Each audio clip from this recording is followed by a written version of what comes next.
kan sebagai kepala sekolah. Dulu Bapak sudah lama ya Pak ya jadi kepala sekolah dari tahun berapa? Alhamdulillah cukup lama.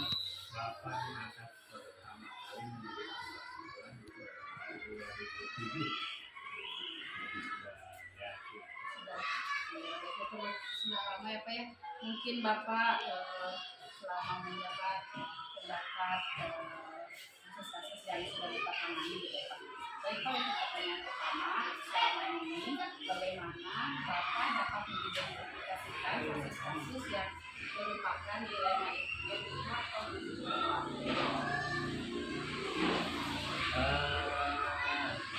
selama Bapak menjabat sebagai kepala sekolah, kan Bapak itu sudah menjabat sudah di beberapa tempat, pertama itu dua Jaya, tentu permasalahan itu beragam ya, banyak permasalahan yang di sekolah. Tapi kalau secara umum ya bisa dibedakan gitu permasalahan ada yang sifatnya melanggar aturan yang memang secara tertulis, ada juga di situ atau sekolah itu melanggar secara etika atau secara moral. Dan ini tentu perlu penanganan supaya permasalahan itu selesai, tidak bisa. jadi ketika ada satu kasus mungkin Bapak langsung ditangani apa ya. Kita selama ini bagaimana Bapak menjalankan pengambilan keputusan di sekolah Bapak, terutama untuk kasus-kasus di mana ada dua kepentingan yang sama-sama benar atau sama-sama mengandung nilai kebajikan. Bapak dalam mengambil keputusan untuk menyelesaikan kasus atau permasalahan yang terjadi di sekolah, Bapak biasanya melibatkan guru-guru dan staf ya, itu dimusyawarahkan ya. Bagaimana ini ada permasalahan ya, Bapak menampung usulan dari guru-guru, ini ada permasalahan seperti ini, usulan dari Bapak Ibu harus ditampung, dimusyawarahkan, diambil hal yang paling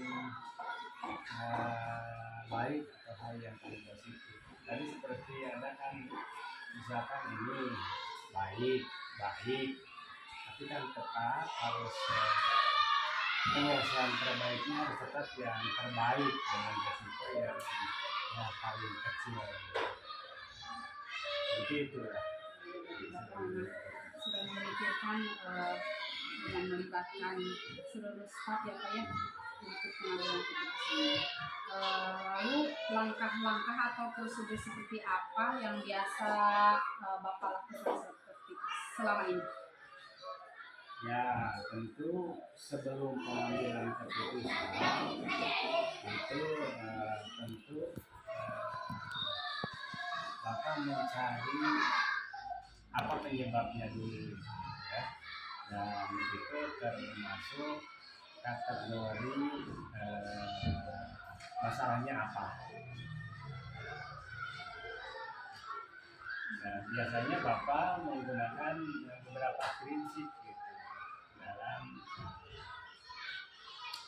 untuk menyelesaikan satu permasalahan yang timbul di sekolah. Di antaranya itu yang pertama Bapak melihat kemanfaatan dari hasil penyelesaian sebuah kasus, atau istilahnya pada akhirnya itu penyelesaian ini akan berdampak seperti apa, akan bermanfaat atau tidak, itu yang dipikirkan yang pertama. Yang kedua tentunya yang Bapak pegang itu ya tentunya aturan yang berlaku. Apakah sebuah permasalahan ini kita kembali ke aturannya seperti apa ya? Jadi kita supaya ada aturan yang jelas, kita pengambilan satu keputusan untuk menyelesaikan masalah itu juga didasarkan kepada aturan yang berlaku. Jadi kita ada dasar hukumnya. Terus yang lainnya yang selalu dipegang itu harus memikirkan perasaan semua orang yang ada di sebelah kami gitu. Walau disadari bahwa pengambilan satu keputusan pasti tidak akan menyenangkan semua orang, tapi paling tidak yang paling kecil resikonya yang paling sedikit orang tersinggung atau tidak setuju. Jadi itu dipikirkan ya. Jadi hasil akhir atau kemanfaatan satu keputusan, terus aturan, terus perasaan. Jadi semua pihak yang ada di sekolah kami juga sedikit. Jadi Bapak sudah melalui tahapan-tahapan atau pengujian terlebih dahulu ya Pak ya, sebelum membuat sebuah keputusan itu. Lalu Bapak, hal-hal apa saja yang selama ini Bapak anggap efektif dalam pengambilan keputusan pada kasus-kasus di wilayah kita? Ya, di antaranya yang paling dirasakan efektif itu ya musyawarah, karena musyawarah dengan semua guru dan staff yang ada di sekolah, karena selain akan banyak banyak masukan dari banyak orang gitu. Dan itu di pertanggungjawaban juga akan ringan karena memang diputuskan oleh semua orang gitu. Jadi Bapak mengulangan itu karena dirasa sangat ideal dan sangat enak, jadi tanggung jawab itu menjadi tanggung jawab bersama. Jadi secara bermusyawarah ya Pak. Lalu pasti akan ada selama ini Bapak dalam pengambilan keputusan itu pasti akan ada tantangan ya Pak ya. Nah sekarang hal apa saja yang selama ini yang merupakan tantangan dalam pengambilan keputusan pada kasus-kasus wilayah itu? Ya, tantangan tentu yang paling sering itu jadi bahan pemikiran ya. Ada satu permasalahan atau ada satu kasus kadang-kadang ya nggak enak perasaan gitu. Jadi kan istilah orang Sunda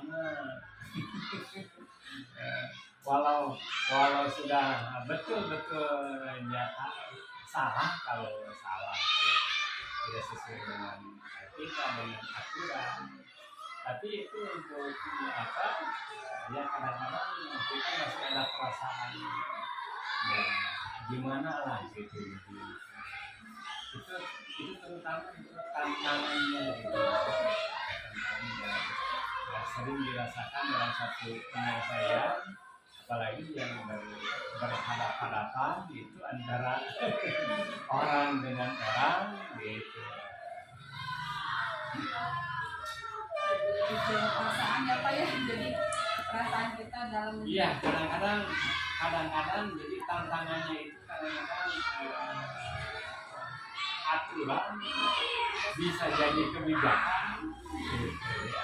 Bahkan harus mendahulukan aturan gitu daripada kebijakan. Tapi kadang-kadang ini tidak tidak tega ya. Nah, sebagai pimpinan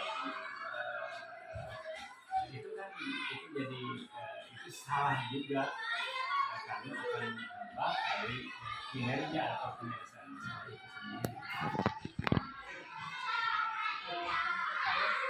Hubungan dengan pasangan pasti akan sulit ya Pak.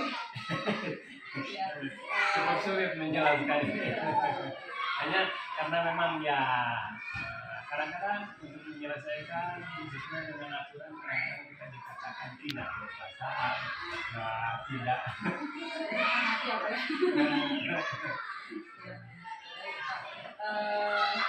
Apakah selama ini Bapak memiliki sebuah tambah ala atau jadwal tertentu dalam sebuah penyelesaian kasus dialektika? Apakah bisa langsung diselesaikan di tempat atau memiliki sebuah jadwal untuk menyelesaikannya, lalu bentuk atau prosedurnya seperti apa yang dilakukan? Kalau sebuah permasalahan misalkan ada ya yang memang harus ditangani langsung ya, tapi secara rutin kami biasanya membicarakan bahkan menanyakan apa yang perlu diselesaikan atau di rapat-rapat yang ya gitu. Kan kalau ada permasalahan yang masalah itu biasanya itu nanti tapi kalau secara umum secara rutin kita sering bicara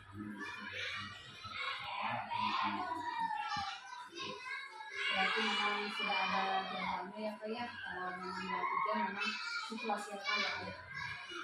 Baik Bapak, adakah seseorang atau faktor-faktor apa yang selama ini mempermudah atau membantu Bapak dalam pengambilan keputusan dalam kasus-kasus ini? Ya itu tadi karena yang sering diambil musyawarah, jadi banyak pihak yang memberikan masukan sehingga nanti bisa diambil atau bisa dilihat pilihan-pilihan mana yang terbaik dari usulan yang masuk dengan resiko yang kecil, manfaatnya yang banyak. Jadi guru-guru itu sendiri yang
pelajaran pentingnya kita bermusyawarah dan tentunya ya pentingnya karena kami menganggap semua itu sangat penting. Terima kasih Bapak telah meluangkan waktu. Alhamdulillah sesi wawancara ini sudah selesai. Semoga semuanya bisa kembali bermanfaat. Ya, amin. Mudah-mudahan Bu Kiki ya program yang sedang dijalankan tuntas sukses ya dengan harapan dari Ki bisa menjadi yang yang diharapkan dicintai oleh anak didik kita. Bapak terima kasih doanya. Saya juga banyak pengalaman sekarang dari apa yang Bapak tadi paparkan. Jadi ketika menyelesaikan permasalahan itu bukan dengan cara ya Pak. Jadi tidak bisa menyelesaikan masalah itu secara sendiri. Terima kasih Bapak. Iya, ya sama-sama. Assalamualaikum warahmatullahi wabarakatuh. Waalaikumsalam. Assalamualaikum warahmatullahi wabarakatuh.